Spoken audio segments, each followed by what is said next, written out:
are going to spend today, tomorrow, on mean, median, mode, and range. Okay? So this is part of our data and statistics unit. So we will actually start talking about different types of questions, how we will survey people, we will collect their data, we will find the measures of central tendency, and then we'll analyze that data. Okay? But first we've got to know how to calculate the measures of central tendency before we can start analyzing data. That's what they help us do. So the first one that we're going to talk about is the mean. Okay? Copy this down. Okay? And your mean, I'm going to move this over here, is probably the one that you will use the most in your real life. Okay? Another word for mean is the average. If you're going to find the average of something, you're going to be finding the mean. Excuse me. Like the rap says. Goodness. The average is the mean one. It makes you go to work. Okay? So to calculate the mean, we know the mean is the average. Let's talk about this first. Where would we find averages? Where would you need to find an average in your real life? Yeah. Percent. No, not percent. Yep. In a job. For what? At your job, for sure. But what kind of job? Like business. Uh-huh. For sure. You can lower it down to the average. So if I'm a business owner and let's say I want to see what my sales were for the year. Oh boy. Okay, I could see how much, what was the average number of sales a salesperson made a month. So I would calculate how many sales he made every month of the year, and then divide it by the 12 months, and that'll tell me on average he sold this much per month. What about your sports people? Your baseball players? Where do they use averages? Speed, how fast they throw. How about their batting average? Okay, that's what coaches look at. Okay, their batting average. How many hits they get divided by how many times they go up to bat. That tells them their batting average. Okay? So to calculate that, what they do, think of the rap. The average is the mean one. It makes you go to work. Add up every penny. So your first step in calculating the average is to add up all the numbers. Okay? What do you know? Copy this down. I did. Okay? The average is the mean one. It makes you go to work. Add up every penny. Add up all your numbers. Then divide by how many. So then, after you add all your numbers up, you're going to divide by how many numbers you have in your data set. Okay? We're going to go through all of these and then we're going to do some examples. The average is the mean one. It makes you go to work. Add up every penny, then divide by how many. I want this stuck in your head. Okay? So I'm going to keep repeating it. Now, our next one then is our median. Okay? On the video, median, median, play on a fiddle, slash off the sides till I'm right in the middle. Unless there is two, you know what to do. Add them together, divide them by 2. Okay? So the median is your middle number. And one way you can remember that is this D. And then the D's in the middle. Okay? Median means your middle number of your data set. The most important thing here is you need to make sure that you put your data set in order from least to greatest first. That's a good habit to get into. Whenever you get a data set, immediately before you start calculating anything, put that data set in order from least to greatest. That'll make things so much easier for you, and I'm all about making your life easy. Okay, life's hard enough. So after you put your numbers in order from least to greatest, then you're going to slash the sides. Slash off the sides till I'm right in the middle. So slash off the front. Slash like your fruit ninja. But now you're number ninja. Whack, whack, whack, whack. Till you're right in the middle. Unless you have 2 middle numbers. Unless there is 2, you know what to do. You add them together. Then divide them by 2 to find your middle number. So if you have 2 middle numbers in your data set, we're going to add them together, then divide them by 2. That's our median. You ready for our mode? Just throw it away. Okay. Let's do our mode now. Malia, you missed our cool rap. Don't worry, I might play it again for you. Okay. Now we have our mode. Okay? On the rap, mode is the most one, more than one, or none. Okay? So your mode is your number that repeats the most.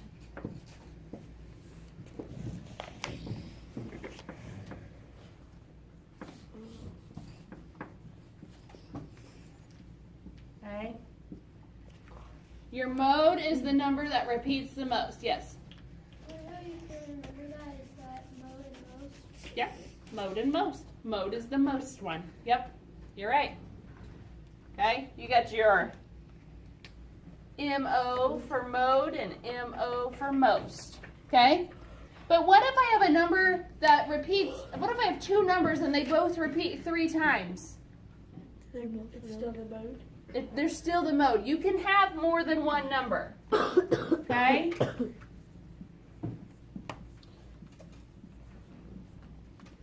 It can be more than one number. Or what if I have a number in that data set, nothing repeats? If nothing repeats, okay, then it's no mode. Why? You can't put 0. Why can we not put 0? Because 0 could be part of our data set. Okay? If I was trying to do how many hits Cameron got, I might have a lot of zeros in my data set. I'm just kidding. Okay? So you can't put 0 as no mode. You have to write none or no mode. Okay? Now, our last one is range. Ew.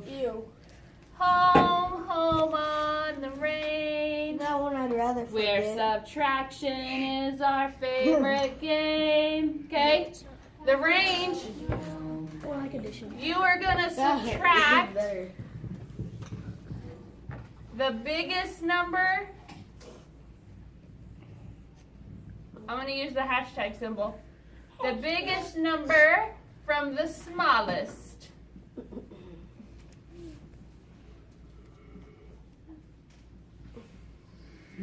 Okay? For your range, okay, subtraction is your favorite game. You're going to subtract your biggest number in your data set from your smallest number in your data set, and that's going to give us our range. Okay? We're going to talk about what these mean in just a minute. But there's one more word I need to tell you about. Okay? You may or may not have heard it, but it is called an outlier. I've heard of it. You've heard of it? Yeah, we had one in this one too. What do you think an outlier means? What's that mean? What's an outlier? Isn't it like Yeah, it's a brain fart. You're right. It's like the oddball of the data set. Yes. Right? Nice The one, outlier, that is your number that doesn't belong. It's like what? Okay, your outlier is your number that doesn't belong. Okay, it's your oddball. It's like Mrs. Hellman in the middle school, like the oddball. Okay, I'm the weird one. I'm the weird one. Okay, Jada, you're the oddball in the 6th grade. Okay, I think it might be Nathaniel. Yeah. Yeah. I'm not oddball. I'm just Could be special. Cameron. I'm special. Could I'm be not Brandon. odd. Special. No, it's No. Definitely Jacob. yeah. It could be Landon Hummel. I'm not odd. I'm Stop. special. Okay, Yeah. so your outlier is your number that just doesn't belong. It could be a lot smaller than all the other numbers in the data set, or it could be a lot bigger than all the numbers in the data set. But it doesn't belong. It's the weird one. Okay? Is that like 6.5? It's like the Mrs. Hellman. Oh, so that Mrs. Hellman? Okay? It's like the Mrs. Hellman. Bet. So, What number is that? I have 2 data sets up here, okay? And I want you to copy down the first one, and we're going to work through these together, and then we're going to do an activity. So just this data set right here, I want you to copy it down, Don't worry about the other one. okay? Don't worry about the other one. Whatever. I don't see any other. Yeah, I don't. Oh, there's the other one. Yeah, let me put a line between them. These aren't the same. I already did the first one. I want you to copy down this first data set, yes. Sorry. Okay. Does it matter how much order? No, copy it down how it is. Well, I messed up. Well, that's I don't feel like fixing it. That's a normal thing. Dang it, I messed up again. Okay, come on, guys. All right, so when you have a data set, what is the first thing you should do? What's the good habit to get into? Least the greatest. Put it in order from least to greatest. So let's do that. Yeah. Okay? Copy it again. Yep, that's right. Again. Or you could just. So we have 13, 18, 20, 21, 21, 23, and 24. So that's our first step. We put our data set in order from least to greatest. Okay? If you haven't done it, get it done.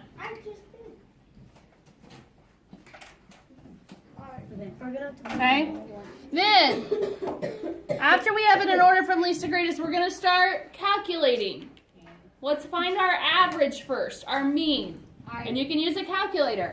So your average is the mean one. It makes you go to work, add up every penny. So let's add up all our numbers. No, Levi, she's gonna make you do the whole one by yourself. At 134. No, it's not 134. Oh, really? Right, so when you add them all together, you get 140. So we add up every penny, then divide by how many. So how many numbers do we have? 1, 2, 3, 4, 5, 6, 7. So then you're going to divide 140 by 7, 20. and you get 20. So that means our average of this data set is 20. So this means, let's say this is the amount of points, okay, that Cameron scores in their 7 basketball games. Okay? So as a coach, if I want to figure out what's the average number of points that Cameron would score per game, I would find my mean. I would add them all up. Hey. And divide by how many. So this 20 would mean that on average, Cameron scores about 20 points per game. Okay? That's why we would need to know that. So now let's go to our median. Median, play on a fiddle, slash off the sides till you're right in the middle. Okay, so, swah, we're the number ninja. Ha, ha, ha, ha. 21. Okay, so we found right here that 21 is our middle number. Isn't it the easiest? Isn't it the easiest? I think they're all pretty easy. Okay? Median's my favorite. The median is my favorite too. Okay, now we go to the mode. Mode is the most one, more than one, or none. So is there a number that repeats the most? 21. 21. Very good. 21. Okay. Oh, the range. Okay, now we go to our range. Home on the range, where subtraction is our favorite game. No, thank you. Subtract our largest number of 24 minus our smallest number Which is 13. of 13. 11. So you get that your range is 11. Ooh, that's nice. Guys, at this table, settle down. Nathaniel. Okay? Now, do we have an outlier? Yeah. Not really. No. No, they all kind of belong there. Okay? If there was one, then yes. Right, if there was a 1, that would be an outlier. Okay, so let's talk about what's this range mean? Okay? What's it mean if I have a big range? Like, if I find my range and it's a big number, what's that mean? Yeah. There's an outlier. No, it doesn't mean that there's an outlier. What it means is that the data is really spread out. There's kind of some inconsistency in the data. Okay? If my range is smaller, closer, or a smaller number, that means my data is more closely together, that my data is pretty consistent. So if Cameron had a really small range here, that means he's a pretty consistent scorer for the basketball team. Okay? If my range was bigger, that'd be, oh, Cameron can score some big points in some games, but not so many in other games, so he's not a real consistent shooter or consistent point scorer for the team. Okay, so that's kind of what your range means. All right, now I want you to go to this next. I'm going to go ahead and